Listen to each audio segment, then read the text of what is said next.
نحمدہ ونصلی ونسلم علی سیدنا و مولانا محمد النبی الکریم الامین المکین الرؤوف الرحیم اما بعد اعوذ باللہ من الشیطان الرجیم بسم اللہ الرحمن الرحیم واعتصموا بحبل اللہ جمیعا ولا تفرقوا واذکروا نعمت اللہ علیکم اذ کنتم اعداء فألف بین قلوبکم فاصبحتم بنعمتہ اخوانا وکنتم علی شفا حفرۃ من النار فانقذکم منها کذالک یبین اللہ لکم آیاتہ لعلکم تہتدون۔ صدق اللہ مولانا العظیم۔ ان اللہ و ملائکتہ یصلون علی النبی یا ایھا الذین آمنوا صلوا علیہ وسلموا تسلیما۔ اللہم صلی علی سیدنا و مولانا محمد النبی الامی وعلی آلہ وسلم تسلیما۔ صلاۃ و سلام علیک یا سیدی یا رسول اللہ وعلی آلک و اصحابک یا سیدی یا حبیب اللہ۔ اللہ جل مجدہ کے فضل و کرم اور کریم آقا صلی اللہ علیہ وآلہ وسلم کے نالہ پاک کے تصدق سے بحمدہ تعالی آج یکم ربیع الاول شریف جمعۃ المبارک کے اس بابرکت دن ہم اللہ رب العزت کے حضور اس کے گھر میں اس کا اور اس کے حبیب صلی اللہ علیہ وآلہ وسلم کا ذکر کرنے کے لیے موجود ہیں۔ کریم آقا صلی اللہ علیہ وآلہ وسلم کی ولادت مبارکہ کا عظیم ماہ مبارک وہ شروع ہو چکا ہے، اور یہ ماہ مبارک یقیناً عاشقوں کے دلوں کی جان ہے۔ حضور سے محبت اور عشق کرنے والوں کا جو اس ماہ مبارکہ کے ساتھ ایک تعلق ہے اور اس ماہ مبارکہ کے ساتھ جو عقیدت ہے، تو یقیناً اور پھر وہ کیوں نہ ہو کہ ہم جتنے بھی دنوں کا ذکر کریں یا جتنی بھی نعمتوں کا زندگی کے اندر ذکر کرتے ہیں، وہ تمام نعمتیں اور وہ تمام دن وہ اس ایک ماہ مبارکہ کے صدقے سے ہی ہمیں میسر ہیں۔ گویا زندگی کی ہر نعمت اور زندگی کے اندر جتنے بھی ماہ مقدسہ آتے ہیں یا ایام مقدسہ آتے ہیں، تو وہ خود ان کی اپنی کوئی حیثیت نہیں ہے، وہ سارے محتاج ہیں اس ماہ مبارکہ کے۔ تو ہم کریم آقا صلی اللہ علیہ وسلم کی ولادت مبارکہ کے تذکرہ سے اس ماہ مبارکہ کا آغاز کریں گے۔ آج کی اس نشست کے اندر میلاد النبی صلی اللہ علیہ وآلہ وسلم کی حیثیت کے حوالے سے گفتگو ہم کریں گے کہ کیا یہ منانا چاہیے، نہیں منانا چاہیے، یا جو ہم مناتے ہیں تو اس کا کیا طریقہ کار ہے، اس کی حیثیت کیا ہے۔ کیونکہ بعض ذہنوں کے اندر یہ سوال پیدا ہوتا ہے کہ میلاد النبی صلی اللہ علیہ وسلم یا اس کو عید میلاد النبی صلی اللہ علیہ وسلم جو کہا جاتا ہے، تو اس کی کوئی شرعی حیثیت نہیں ہے، اس کا کوئی شرعی مقام نہیں ہے، اور یہ ایک معاذ اللہ بدعت دلالہ ہے، جو ایک نئی بدعت جو ہے وہ ایجاد کی گئی ہے، اور اس کے ذریعے امت کے اندر معاذ اللہ ثم استغفر اللہ کوئی گمراہی جو ہے وہ پھیلائی جا رہی ہے۔ یہاں میں ابتداءً ایک بات عرض کرتا چلوں کہ یاد رکھیے کہ میلاد النبی صلی اللہ علیہ وسلم یہ بات بڑی توجہ سے سنیے گا، یہ صرف اس بر صغیر پاک و ہند کا جو خطہ ہے، یعنی پاکستان، انڈیا اور بنگلہ دیش، یہ صرف یہیں پر نہیں منایا جاتا، اور پھر یہاں پر بھی کوئی ایک طبقہ صرف نہیں مناتا۔ میلاد النبی صلی اللہ علیہ وسلم یہ پوری دنیا کے مسلمان، دنیا کے 57 ممالک کے اندر منایا جاتا ہے۔ دنیا کا کوئی ایسا ملک نہیں ہے جہاں مسلمان بستے ہوں اور وہ آقا علیہ السلام کی آمد کی خوشی نہ مناتے ہوں۔ اور آپ میں سے جو لوگ باہر جاتے رہتے ہیں، جن کا عرب امارات کی طرف یا کویت کی طرف گزر ہے، وہ جانتے ہیں کہ باوجود اس کے کہ آج کے اس دور میں یہ جو حکومت وہاں پر اس وقت موجود ہے، اس کے باوجود بھی 9 ربیع الاول کو وہاں پر چھٹی ہے سرکاری طور پر۔ تو یہ بات امت کے اندر بالاجماع ہے کہ ساری امت یہ کام کرتی ہے۔ اب آقا کریم علیہ الصلوۃ والتسلیم کی حدیث پاک ہے کہ میری امت کبھی گمراہی پر جمع نہیں ہوگی، تو معاذ اللہ کیا پھر ساری امت گمراہ ہے؟ امت کا 95% حصہ، کتنا؟ 95% مسلمان جو دنیا کے اندر بستے ہیں وہ سارے میلاد النبی کے قائل بھی ہیں اور مناتے بھی ہیں۔ پھر اگلی بات یہ ہے کہ میلاد النبی صلی اللہ علیہ وسلم کیا یہ پچھلے 100 سال 150 سال کی روایت ہے یا کئی صدیاں اور ہزار سال پہلے سے یہ منایا جا رہا ہے؟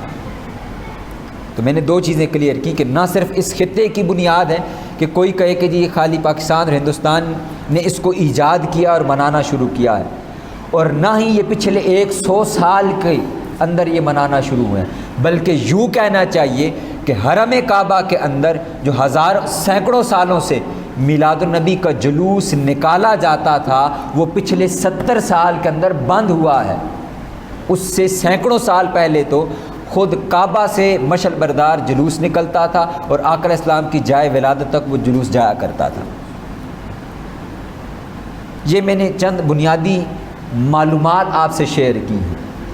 اب نفس مضمون کی طرف ہم آتے ہیں تو اللہ رب العزت نے قرآن مجید سورہ آل عمران کی آیت نمبر 103 کے اندر ارشاد فرمایا، یہ بڑی مشہور آیت مبارکہ ہے۔ اب اس پوری آیت مبارکہ کے مضمون کو ذرا دیکھیے گا کہ اللہ رب العزت نے کیسے اپنے محبوب صلی اللہ علیہ وسلم کے تذکرے کو یاد کرنے کا اور حضور کو اپنی نعمت بتاتے ہوئے آقا علیہ السلام کو یاد کرنے کا حکم اللہ رب العزت نے ارشاد فرمایا۔ بسم اللہ الرحمن الرحیم، فرمایا وَاعْتَصِمُوا بِحَبْلِ اللَّهِ جَمِيعًا وَلَا تَفَرَّقُوا، کہ اللہ کی اس رسی کو مضبوطی سے تھام لو اور آپس میں فرقوں میں نہ بٹے پھرو۔ اور پھر اگلی بات ارشاد فرمائی وَاذْكُرُوا نِعْمَتَ اللَّهِ عَلَيْكُمْ، اور اللہ کی اس نعمت کو یاد کرو جو اللہ نے تم پر کی ہے۔ اب وہ نعمت کیا ہے؟ اللہ رب العزت نے اس کی چند خصوصیات ارشاد فرمائی وہ نعمت یہ ہے کہ اذ کنتم اعداء، جب تم آپس میں دشمن تھے، فألف بین قلوبکم، تو اللہ رب العزت نے اس نعمت کے ذریعے تمہارے دلوں کو باہم جوڑ دیا۔ فاصبحتم بنعمتہ اخوانا، اور اس نعمت کے سبب سے تم آپس میں بھائی بھائی بن گئے۔ وکنتم علی شفا حفرۃ من النار، اور تم آگ کے گڑھے کے دہانے پر کھڑے ہوئے تھے۔ فَأَنْقَذَكُم مِّنْهَا، تو اس نعمت کے سبب اللہ رب العزت نے تمہیں اس گڑھے سے محفوظ کر لیا اور بچا لیا۔ كَذَلِكَ يُبَيِّنُ اللَّهُ لَكُمْ آيَاتِهِ لَعَلَّكُمْ تَهْتَدُونَ، تو اللہ تم سے یوں ہی اپنی آیتیں بیان کرتا ہے کہ تاکہ تم ہدایت پالو۔ اب اس آیت مبارکہ کے مضمون کو دیکھیے۔ پہلی چیز اللہ نے ارشاد فرمائی کہ اللہ کی رسی کو مضبوطی سے تھام لو اور باہم فرقوں میں نہ بٹو۔ اب اس کو مفسرین کرام نے اس کے مختلف معنی لیے ہیں، کچھ نے اس سے مراد قرآن مجید لیا اور کچھ نے اس سے مراد خود آقا علیہ السلام کی ذات مبارکہ لی اور حضور کی سنت مبارکہ لی ہے۔ تو ہر دو معنوں کے اندر اگر قرآن بھی لیا جائے تو قرآن مشروط ہے صاحب قرآن سے، قرآن کی اپنی حیثیت نہیں ہے، قرآن کا قرآن ہونا بھی ثابت ہے وہ کریم آقا صلی اللہ علیہ وسلم کی ذات کی وجہ سے۔ اگر حضور ہمیں نہ بتائیں کہ یہ قرآن ہے تو خود ہمیں کیا معلوم ہوگا کہ یہ قرآن ہے؟ کہ آقا کریم علیہ الصلوۃ والتسلیم نے جب غار حرا سے تشریف لائے اور آپ نے آیات پڑھنا شروع کی اور جب اسلام کی دعوت دینا شروع کی اور بتایا کہ یہ اللہ کا حکم ہے، اللہ نے یہ نازل کیا، اللہ کی وحی آئی ہے، تو صحابہ کرام، اب حضور تو عربی میں کلام کر رہے ہیں، یہ بات بڑی توجہ سے سمجھیے گا کہ حضور تو عربی کے اندر کلام کر رہے ہیں، اب ایک ہی زبان ہے، اسی سے حضور اپنا کلام بھی ارشاد فرما رہے ہیں اور اسی سے حضور قرآن مجید کی تلاوت بھی کر رہے ہیں، تو کون فرق کر سکتا ہے کہ یہ مصطفیٰ کا اپنا کلام ہے اور یہ اللہ کا کلام ہے؟ تو صحابہ نے پوچھا کہ یا رسول اللہ صلی اللہ علیہ وسلم یہ کیا ہے، یعنی یہ جو آپ نے چند کلمات ارشاد فرمائے ہیں یہ کلمات کیا ہیں؟ تو آقا نے ارشاد فرمایا کہ یہ قرآن ہے، تو گویا قرآن کا قرآن ہونا بھی زبان مصطفیٰ کا محتاج ہے۔ تو اس لیے ہر اعتبار سے جو مرکز و محور ہے وہ آقا علیہ السلام کی ذات مبارکہ ہے، یعنی اگر ہم حضور کی ذات کے ساتھ اپنے تعلق کو مضبوط کر لیں اور حضور کی ذات کے ساتھ جڑ جائیں تو یہ واحد ذات اور ذریعہ ہے جو ہمیں فرقوں میں بٹنے سے محفوظ رکھ سکتا ہے اور ہمیں باہم جوڑ کر آگے چلنے کی طرف لے جا سکتا ہے۔ پھر اس کا ذکر اللہ رب العزت نے آگے ارشاد فرمایا۔ اب آگے کیا فرمایا؟ فرمایا کہ وَاذْكُرُوا نِعْمَتَ اللَّهِ عَلَيْكُمْ، اللہ کی اس نعمت کو کیا کرو؟ یاد کرو۔ اب یہ وہ حکم ہے کہ اگلا جو مضمون اللہ بیان فرما رہا ہے، فرمایا کہ اس کون سی نعمت ہے، اذ کنتم اعداء، جب تم آپس میں دشمن تھے، فألف بین قلوبکم، اس نے تمہارے دلوں کو جوڑا، فاصبحتم بنعمت اخوانا، تمہیں آپس میں بھائی بھائی بنایا۔ یعنی اللہ رب العزت نے ایک نقشہ کھینچا، اور اللہ رب العزت خود اپنے حبیب صلی اللہ علیہ وسلم کے وقت ولادت کو خود یاد کرنے کا حکم دے رہا ہے کہ یاد کرو وہ وقت جب ابھی تم میں میرا محبوب نہیں آیا تھا، تو تمہاری کیفیت کیا تھی؟ تمہاری کیفیت یہ تھی کہ تم مکہ کے اندر باہم ایک ہی جگہ پر رہتے تھے، کعبۃ اللہ تمہارے اندر موجود تھا، لیکن باوجود اس کے تم آپس میں ایک دوسرے کے شدید ترین دشمن تھے۔ مکہ کے حالات کو ذرا دیکھیے اس دور کے اندر، تو فقط ایک ہی گھاٹ سے پانی پلانے کے اوپر تلواریں نکل آیا کرتی تھیں، لوگ ایک دوسرے کی گردن مارنے پر آ جایا کرتے تھے۔ مکہ کی حرمت کا خیال نہیں تھا، اور حرمت والے مہینوں کا خیال نہیں رکھا جاتا تھا، باہم دست و گریبان رہتے تھے مختلف قبائل ہر وقت، اور ہر وقت ایک چپکلش اور ایک جنگ جاری رہتی تھی۔ اور مدینہ کے حالات کا اگر تذکرہ کریں تو مدینہ میں حالات یہ تھے کہ اوس اور خزرج جو دو قبیلے تھے، ابھی ایمان تو بعد میں لے کر کے آئے، لیکن باہم دونوں قبیلے ہمہ وقت ایک جنگ کی کیفیت کے اندر رہتے، وہ دونوں کبھی ایک دوسرے کے قریب نہیں آتے، وہ آگ اور پانی کا معاملہ تھا۔ اللہ رب العزت نے ارشاد فرمایا، نادانو تمہارے حالات تو یہ تھے کہ تمہارے دلوں کے اندر ایک دوسرے کے خلاف نفرت اتنی تھی کہ تم ایک چھوٹی سی معمولی بات پر بھی ایک دوسرے کے خلاف جنگ پر آمادہ رہتے تھے۔ ارے اللہ نے وہ نعمت تم پر نازل کی، تمہیں آپس میں بھائی بھائی بنا دیا ہے۔ وہ نعمت کیا تھی؟ وہ نعمت سورت مصطفیٰ صلی اللہ علیہ وسلم تھی۔ یہ خود اللہ رب العزت کا حکم ہے کہ وَاذْكُرُوا نعمت اللہ، لوگوں میری اس نعمت کو یاد کرو، اس کا تذکرہ کرو، اس کو بار بار دہراؤ اپنے اندر۔ یعنی اللہ رب العزت خود حکم دے رہا ہے کہ اس وقت کو یاد کرو جب میرا محبوب اس دنیا کے اندر آیا تھا، اور اس کے آنے کے سبب تمہارے اوپر کیا کیا انعامات ہوئے۔ فَأَصْبَحْتُم بِنِعْمَتِهِ إِخْوَانًا، یہ وہی نعمت ہے جس کے صدقے سے آپس میں تم بھائی بھائی بن گئے۔ اور اگر ہم اپنے اس خطے کی بات کریں، ہم چونکہ پیدائشی مسلمان اور ایک پیدائش سے بچپن سے، جیسے اب یہ بچے یہاں مسجد میں آئے بیٹھے ہیں موجود ہیں، تو کل ہم بھی اسی طرح تھے، بچے تھے، مسجد میں آنا شروع، ہم اللہ رب العزت کے گھر میں آ رہے ہیں اور نماز پڑھ رہے ہیں، اللہ کا نام لیتے ہیں، ذکر کرتے ہیں، عبادات کر رہے ہیں، اور آپس میں ایک دوسرے کے ساتھ ہمارے تعلقات ٹھیک ہیں۔ تو سوال یہ پیدا ہوتا ہے کہ یہ جو آج ہمارے ایک دوسرے کے ساتھ تعلقات اچھے ہیں، اور ہم آپس میں ایک دوسرے کے ساتھ باہم دوستی کا، محبت کا اور بھائی چارے کا رشتہ رکھتے ہیں، تو کیا وجہ ہے آخر؟ یہ وجہ کیا ہے؟ اگر بفرض محال خدا نہ خواستہ ہم دین اسلام پر نہ ہوتے تو کیا تب بھی حالات ایسے ہی ہوتے؟ یہ اسلام کی نعمت ہے جس کے سبب ہم آپس میں ایسے بھائی بھائی ہیں، ہم آپس میں باہم جڑے ہوئے ہیں۔ اور دنیا کے کسی خطے میں چلے جائیں تو مسلمانوں کا آپس میں ایک دوسرے کے ساتھ تعلق کیا ہوتا ہے؟ وہ یہاں سے ٹریول کر کے باہر جاتے ہیں تو فقط اتنا انٹروڈکشن کافی ہے کہ میں بھی مسلمان ہوں اور تم بھی مسلمان ہو۔ تو یہ جو آپس میں رسپیکٹ کا، عزت کا باہمی تعلق ہے، یہ کس سبب سے ہے؟ یہ دین اسلام کی وجہ سے ہے۔ اور دین کی نعمت ہمیں کہاں سے ملی ہے؟ وہ نعمت عظمیٰ محمد مصطفیٰ صلی اللہ علیہ وسلم کے قدموں کی خیرات سے ملی ہے۔ تو ہر نعمت سے بڑھ کر جو سب سے بڑی نعمت ہے وہ آقا کریم علیہ الصلوۃ والتسلیم کی ذات مبارکہ ہے۔ تو جس ماہ مبارکہ کے اندر اور جس دن اللہ رب العزت نے وہ ہمیں نعمت عطا کی ہے، تو اس نعمت کا شکر یہ ہے کہ اس نعمت کو یاد کیا جائے، جس کا حکم خود قرآن مجید کے اندر اللہ رب العزت نے ارشاد فرمایا کہ وَاذْكُرُوا نعمت اللہ، میری اس نعمت کو یاد کرو۔ اب یاد رکھیے، یہ اللہ رب العزت کا حکم بھی ہے اور اللہ رب العزت کا سنت اور طریق بھی ہے کہ نعمت کا ذکر کرنا اور اس کو یاد کرنا یہ اس کا شکر کہلاتا ہے۔ یعنی ہمیں اگر ایمان کی دولت ملی ہے تو وہ کس وسیلے اور صدقے سے ملی ہے؟ اور آج سے 1400 سال پہلے بھی جو لوگ ایمان لائے، انہوں نے بھی خدا کو جانا تو کس وسیلے سے جانا؟ ہم سے تو اللہ رب العزت نے براہ راست کلام تک نہیں کیا، ہم تو عام انسان ہیں۔ اللہ رب العزت نے قرآن مجید میں ارشاد فرمایا قُلْ هُوَ اللَّهُ أَحَدٌ، محبوب آپ ان سے کہہ دیجئے کہ وہ اللہ ایک ہے۔ ہمیں تو اس نے اپنی توحید بھی، اپنا ایک ہونا بھی براہ راست نہیں بتایا۔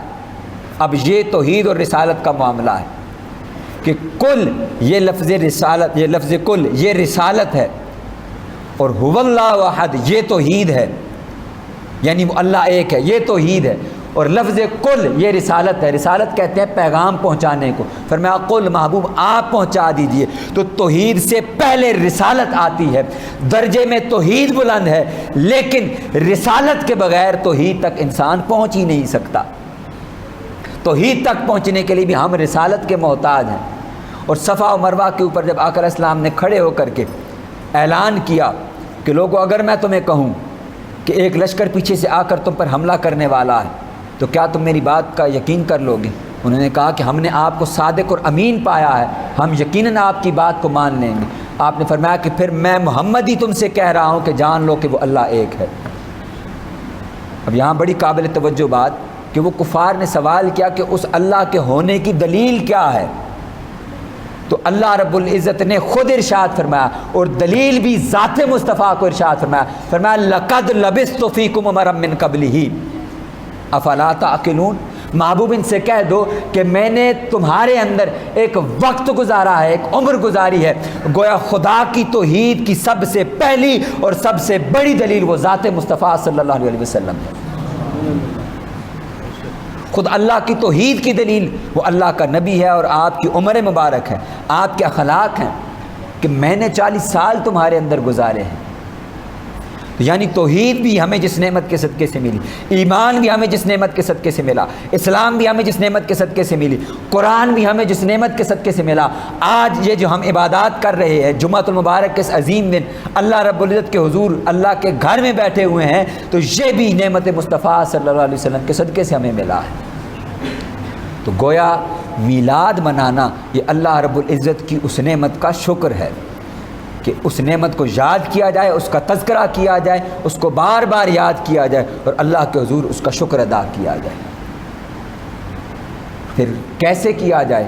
اس پر آقا علیہ السلام کی اپنی حدیث پاک ہے۔ آقا علیہ السلام خود بھی کوئی یہ بات نہ کہے کہ یہ بات تو سنت سے ثابت نہیں ہے، یہ عمل میلاد منانے کا سنت سے ثابت نہیں ہے۔ تو آقا علیہ السلام 2 دنوں کا روزہ رکھا کرتے تھے، پیر کے دن اور جمعرات کے دن۔ پیر کے دن اور جمعرات کے دن یہ آقا علیہ السلام کا معمول تھا کہ آپ روزہ رکھا کرتے تھے۔ تو سئل عن صوم یوم الاثنین، آقا علیہ السلام سے صحیح مسلم کی حدیث پاک ہے، حضور سے سوال کیا گیا پیر کے روزے سے متعلق، آپ سے پوچھا گیا تو آقا علیہ السلام نے ارشاد فرمایا قال ذالک یوم ولدت فیہ و یوم انزل علی فیہ، یہ وہ دن ہے جس دن میں پیدا ہوا ہوں اور اسی دن مجھ پر اللہ رب العزت نے قرآن نازل کیا ہے۔ گویا حضور اپنی حضور نے پہلے ارشاد فرمایا نا یوم ولدت، اسی دن میں پیدا ہوا ہوں، تو گویا آقا علیہ السلام خود اپنے میلاد کی خوشی خود منایا کرتے تھے۔ تو حضور کی سنت مبارکہ سے یہ چیز ثابت ہے۔ اب اگلی بات یہ ہے کہ وقت اور حالات جب تبدیل ہوتے ہیں تو وقت اور حالات کے تقاضے بھی ہیں کچھ۔ اب ایک اور سوال ہے کہ میلاد شریف یہ ہم ذکر تو کرتے ہیں اللہ رب العزت کی، ابھی میں صرف اتنے ہی حصے کے اوپر، ابھی میں یہ بات نہیں کر رہا کہ میلاد کیسے منایا جائے۔ سوال یہ ہے کہ اللہ کی نعمت کو وَاذْكُرُوا نِعْمَتَ اللَّهِ عَلَيْكُمْ، اللہ کی نعمت کو یاد کرو۔ سوال یہ ہے کہ اللہ کی نعمت کو یاد کیسے کیا جائے، اللہ کی نعمت کو یاد کیسے کیا جائے؟ تو اس کا حکم بھی قرآن مجید کے اندر اللہ رب العزت نے خود ارشاد فرمایا وَأَمَّا بِنِعْمَتِ رَبِّكَ فَحَدِّثْ، اے محبوب اپنے رب کی نعمت کا خوب خوب چرچا کیا کرو، رب کی نعمت کا خوب خوب چرچا کیا کرو۔ اب سوال یہ ہے کہ گھر میں ہمارے ہاں کوئی بچہ پیدا ہو چھوٹا، اور اللہ کہتا ہے کہ جو کوئی نعمت ہے، میں ایک مثال دے رہا ہوں بچے کی نعمت کی، اولاد کی نعمت ہے ہمیں ملی ہے، اور اللہ کا حکم ہے کہ نعمت ملے تو اس کا کیا کیا کرو؟ چرچا کیا کرو۔ اب کوئی شخص گھر کے اندر ہی مٹھائی لائے اور گھر والوں کے اندر ہی جو وہاں پر بیٹھے ہوئے ہیں جن کے سامنے اس بچے کی ولادت ہوئی ہے اور انہی کو ہی بتائے اور انہی کو ہی وہ مٹھائی کھلائے، اس کو چرچا کہیں گے یا چرچا باہر ساری دنیا کے سامنے اس خوشی کا اظہار کر کے اور ساری دنیا کو بتا کر کے بنائی جائے؟ تو اب وہ چرچا ہوگا یا خالی گھر والوں کو بتا کر کے چرچا ہوگا؟ تو چرچا یہ ہے کہ ساری دنیا کے سامنے اللہ کی اس نعمت کا اظہار کیا جائے، جیسا کہ ہم کرتے ہیں کہ ہم گلی محلے کے اندر، بستی کے اندر، رشتہ داروں کے اندر، دوست اعزاء اقارب کے اندر اپنی اس نعمت کا اظہار کرتے ہیں، چاہے وہ بچے کی ولادت کی خوشی میں ہو، یا چاہے وہ بچوں کی شادیوں کی خوشی میں ہو، یا اس کے علاوہ اللہ رب العزت ہمیں کوئی بھی نعمت عطا کرتا ہے تو ہر نعمت سے زیادہ حق وہ ذات مصطفیٰ صلی اللہ علیہ وسلم کا ہے، جو اللہ نے ہر نعمت اسی نعمت کے صدقے میں ہمیں عطا کی ہے۔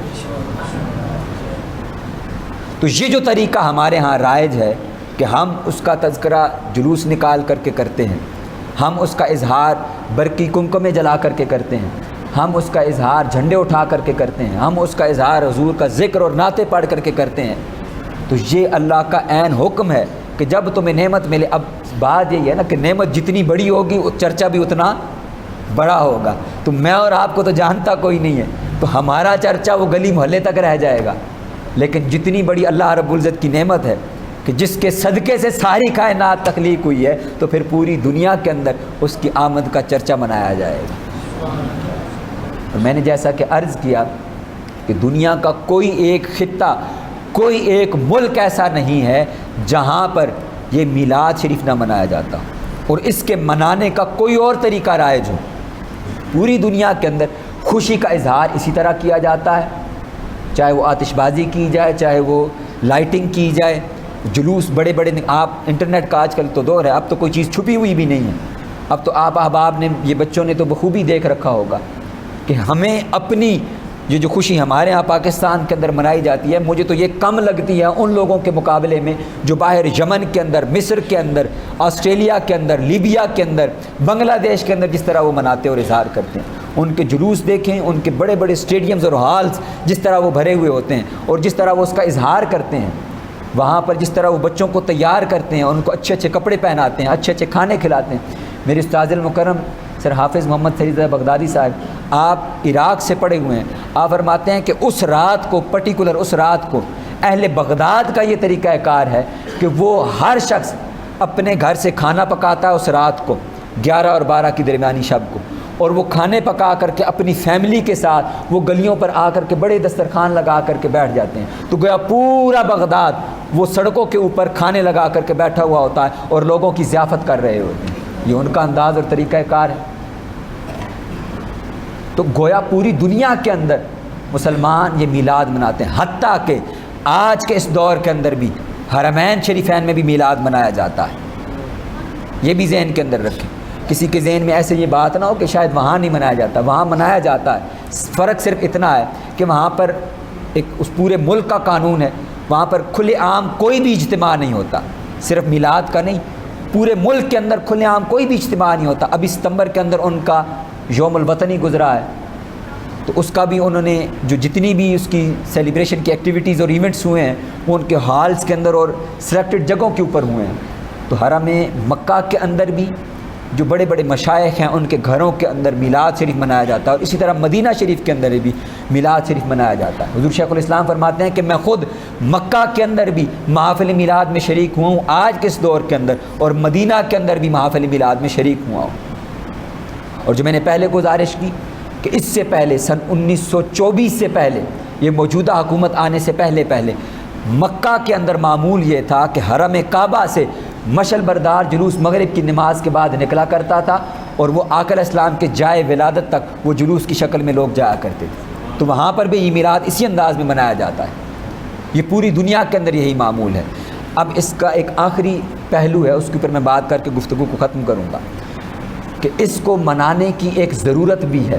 تو آج کے اس دور کے اندر میں نے جیسے کہا نا کہ ہر دور کے تقاضے بدلتے جاتے ہیں اور ضروریات بدلتی چلی جاتی ہیں، اور وہ کیا ہے، اور وہ یہ ہے کہ جیسے جیسے وقت اور حالات بدلے، پہلے دور کے اندر حالات کچھ اور تھے، لوگ اپنی سیلیبریشنز اپنے اپنے انداز کے اندر کیا کرتے تھے، اور یہ انداز سیلیبریشنز کا نہیں تھا، صرف میلاد شریف نہیں، کوئی بھی سیلیبریشن ہو۔ پھر وقت اور حالات بدلے، اب یہ ملک سٹیٹس بن گئی، تو ہر دنیا کا ملک وہ اپنا انڈیپینڈنس ڈے مناتا ہے، یوم آزادی مناتے ہیں، وہ اپنا کریشن ڈے مناتے ہیں۔ اور جیسے یہ میں نے ذکر کیا کہ سعودی عرب کے اندر یا عرب امارات کے اندر یا کویت کے اندر یہ عرب ممالک جو ہیں یہ یوم الوطنی مناتے ہیں۔ تو کیوں مناتے ہیں آخر؟ یہ اس لیے مناتے ہیں کہ اس ملک کی، اور ہمارے ہاں پاکستان کے اندر بھی یوم آزادی منایا جاتا ہے، تو یہ منایا اس لیے جاتا ہے تاکہ اس وقت اور اس دن کو یاد کیا جائے جس دن یہ مملکت، یہ ملک وجود میں آیا، اور اپنی آنے والی نسلوں تک اس پیغام کو پہنچایا جائے اور ملک کی محبت ان کے دلوں کے اندر راسخ کی جائے۔ اور یہی تقاضا ہے آقا علیہ السلام کے یوم میلاد کا کہ ہم اس یوم میلاد کو ہر نعمت سے اور ہر سیلیبریشن سے بڑھ کر منائیں، تاکہ آنے والی نسلوں کے دلوں کے اندر حضور کی محبت، حضور کی ذات کی محبت وہ دلوں کے اندر راسخ ہوتی چلی جائے، اس کا اظہار کیا جائے۔ اور تاکہ آپ دیکھیں کفار اپنے اپنی جگہوں کے اوپر اپنی اپنی سیلیبریشنز کرتے ہیں، تو کیا ہم مسلمانوں کا کوئی ایونٹ نہیں ہونا چاہیے آج کے اس دور کے اندر؟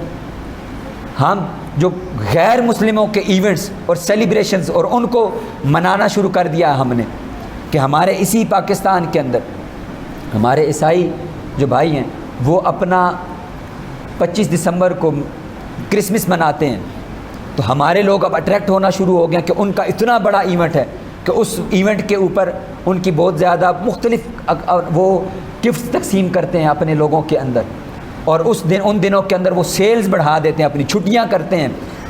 یورپ کے اندر اور دنوں کے اندر سالانہ چھٹیاں نہیں ہوتی، لیکن 24 دسمبر سے لے کے 31 دسمبر تک وہ چھٹیاں کرتے ہیں۔ اور اسی طرح اب ہندو ہیں تو ان کے ہاں مختلف قسم کے تہوار منائے جاتے ہیں، تو مسلمانوں کے پاس ایسا کون سا بڑا ایونٹ ہے کہ جو انہیں وَاعْتَصِمُوا بِحَبْلِ اللَّهِ کی بھی یاد دلائے؟ اور وہ کیا ہے؟ وہ آقا علیہ السلام کا یوم میلاد ہی ہے، کہ آپ کے باہمی اختلافات اپنی جگہ، لیکن حضور کی ذات کے اوپر تو کسی کا کوئی اختلاف نہیں ہے نا۔ تو آئیے مل کر حضور کا یوم میلاد منائیں اور ساری دنیا کو بتائیں کہ اللہ رب العزت نے ہمیں اپنا محبوب عطا کیا ہے، ہر ایک کو کوئی نہ کوئی نعمت دی ہوگی، تو کیا عیسیٰ علیہ السلام ہمارے آقا علیہ السلام سے بڑھ کر ہیں؟